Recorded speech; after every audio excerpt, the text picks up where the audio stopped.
Complete education के official YouTube channel पे आप सभी का स्वागत है। और आज आप देख सकते हैं हमारा वीडियो बनाने का मकसद क्या है। बहुत सारे बच्चों का कमेंट आया कि सर इस पे वीडियो बनाए, यानी कि देखिए जो रिजल्ट आया था बिहार बोर्ड का, बिहार बोर्ड मैट्रिक परीक्षा 2024 में उम्मीद से जिनका कम अंक आया था वो क्या करें, यही हमारा आज का चर्चा का विषय है। तो देखिए ये बोर्ड एग्जाम है और बोर्ड एग्जाम बहुत सारे बच्चों का बेहतर रहा। और आजकल का दौर क्या है ना कि जिनका 400 प्लस है वो भी मानते हैं कि मेरा अंक क्या हो गया, कम आ गया। हो सकता है जितना बच्चों ने मेहनत किया था, जितना उम्मीद था अपने आप से, किसी कारणवश उनका नहीं है। इसका मतलब ये नहीं है कि वो अब उदास हो जाए, निराश हो जाए। यहाँ से ऐसा कुछ नहीं करना है, क्योंकि बोर्ड का एग्जाम ये डिसाइड नहीं करेगा कि आप लाइफ में कहाँ तक जा सकते हैं, ठीक है ना। ये सिर्फ हमारे अनुसार क्या है कि बोर्ड का एग्जाम एक प्रमाण पत्र मिलता है वर्ग 10th का, जिससे कि आप अगले क्लास के लिए क्या है क्वालिफाई कर गए। यही मानना है ना जी, ठीक है ना। तो इससे अधिक इसका हमारे ख्याल से अहमियत नहीं है। हाँ, कुछ होता है कि कुछ यहाँ पे अब गवर्नमेंट सेक्टर में कुछ रिक्तियाँ आती है, तो रिक्तियाँ आने में क्या होता है कि जिसका तैयारी रहेगा उसका होगा। जो 3rd डिवीजन वाला है वो भी उसमें भरेगा, और जो प्रथम श्रेणी से है या फिर 80 प्लस है वो भी भरेगा। तो जिसका होना होगा उसमें होगा। तो इसमें आप हताश और निराश होने की बात नहीं है, क्योंकि वहाँ पे सिर्फ मांगा जाएगा आपसे क्वालिफाई। अगर आप क्वालिफाई है तो आप उस पद के योग्य है, ठीक है ना। पहले क्या होता था कि पहले के दौर में अंक थोड़ा सा था, अंक का महत्व था, क्योंकि बहुत सारे जॉब थे सेंट्रल गवर्नमेंट के, जैसे इंडियन एयरफोर्स हो गया, नेवी हो गया, और बिहार में जो शिक्षक की बहाली के जो नियम थे, तो उसमें परसेंट का महत्व था। बता रहे हम कैसे, क्योंकि पहले जो नौसेना हो गया या फिर जो वायुसेना हो गया, उसका जो कॉल आता था मैट्रिक या इंटरमीडिएट के बाद, तो वह जिसका अंक अधिक होता था ना उसी का आता था बुलावा पत्र एग्जाम के लिए। लेकिन आजकल ऐसा नहीं है। आजकल है कि सभी लोग जिसमें क्षमता, जो भी मान लीजिए क्वालिफाई किया हुआ, उसको मौका दिया जा रहा है एग्जाम में बैठने का, और फिर एग्जाम के आधार पर ही क्या होता है व्यक्ति का चयन हो रहा है। इसके अलावा क्या था, पहले जैसे बिहार सरकार का डीएलएड प्रवेश परीक्षा होता है, प्राइमरी विद्यालय के गवर्नमेंट शिक्षक बनने की जो वर्तमान समय जो योग्यताएं हैं, उसके लिए क्या होता था कि इंटरमीडिएट में अंक तालिका के आधार पर ही क्या होता था उसमें चयन होता था, जो कि वर्तमान समय में क्या हो गया है, समाप्त हो गया है। तो वहां पे भी आपको कोई दिक्कत नहीं है। आपका अंक जो भी हो, प्रवेश परीक्षा लिया जाएगा, उसमें अगर आपका अंक बेहतर आता है यानी कि आप उसके योग्य है, तो यहाँ पे क्या है, अंक से कोई मतलब नहीं है। तो ये भी मान ली कि सही है।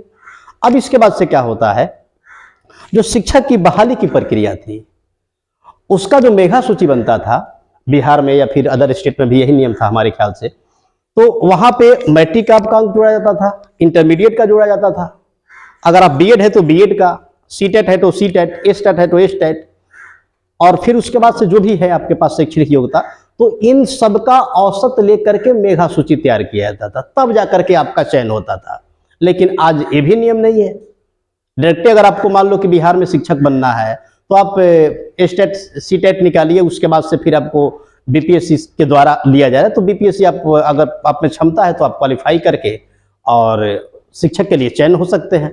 तो यहाँ पे भी अंक क्या है, अंक डिसाइड ये नहीं कर रहा है कि आपको आप कहाँ तक जाइएगा, आप में व्यक्तिगत रूप से आप में क्षमता होनी चाहिए।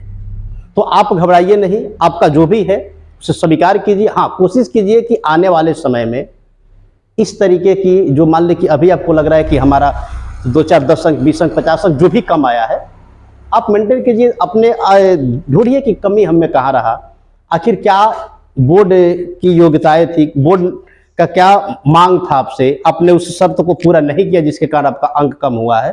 तो आप जो भी कसर है इंटरमीडिएट में आप उसको पूरा कीजिए मेहनत करके। इसके अलावा क्या होता है कि देखिएगा, बोर्ड का जो एग्जाम होता है ना, तो बोर्ड के एग्जाम में टॉप करने का 2 तरीका होता है। एक देखिएगा क्या होता है, उन्हीं बच्चों का थोड़ा सा हमारे अनुसार औसतन कम होता है। जैसे यहाँ पे आप देख सकते हैं स्लाइड में बहुत सारे बच्चे हैं जो कि बेहतर अंक से उत्तीर्ण है, 80 प्लस है। यहाँ पे हमारे ही कोचिंग का है, और भी कुछ स्लाइड है जो अभी नहीं लगा पाए हैं। तो देखिए होता क्या है, अगर आपको टॉप करना है तो आपके पास 2 बातें होनी चाहिए। या तो आपका लिखावट बेहतर है, तो सिर्फ लिखावट बेहतर से ही नहीं होगा, लिखावट बेहतर के अलावा आपके पास जानकारी बेहतर होनी चाहिए, और जानकारी के बाद आपकी प्रस्तुति, जो भी प्रश्न पूछा जा रहा है आप उसके अनुसार वहां पे अपने आप को प्रेजेंट कीजिए, तब जाकर के आपका अंक बेहतर होगा।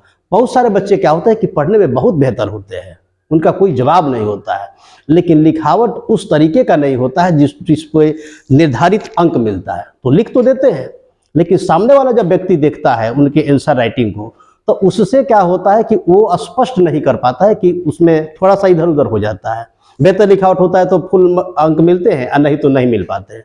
तो यहाँ पर भी थोड़ा सा उन बच्चों को नुकसान हो जाता है।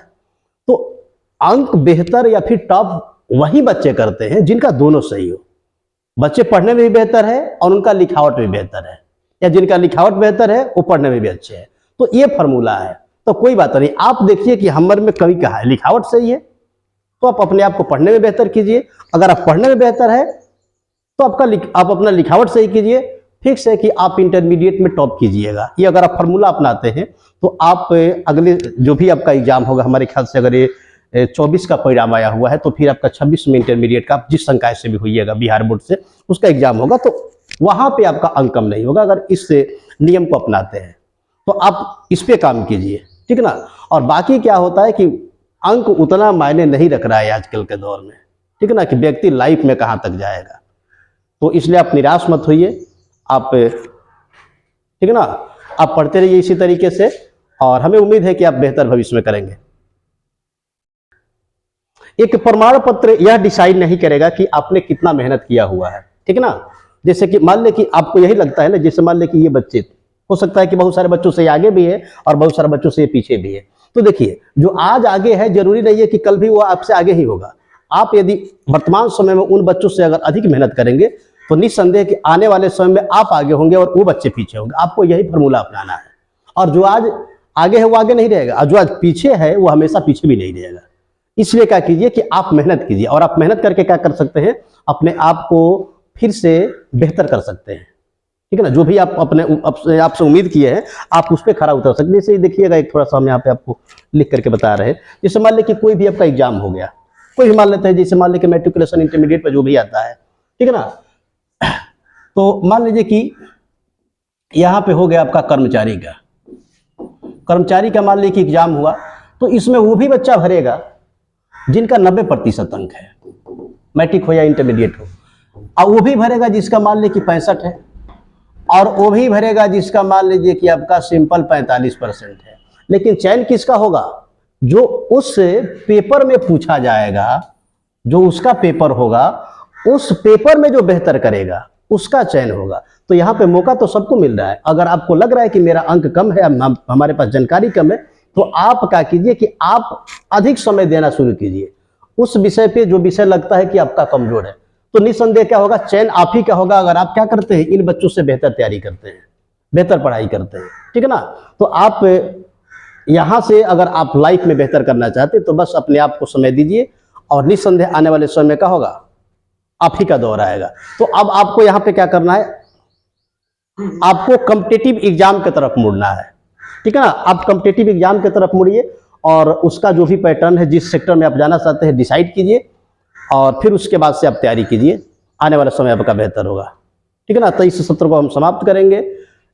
आज के लिए बस इतना ही। तो आप निराश मत होइए, एक बार हम फिर से बोलेंगे, और अब आप पढ़ाई पे जुटिए। इंटर करना है आप इंटर कीजिए, या फिर अगर इंटरमीडिएट पास है तो फिर आप आगे की अपनी तैयारी जारी रखिए।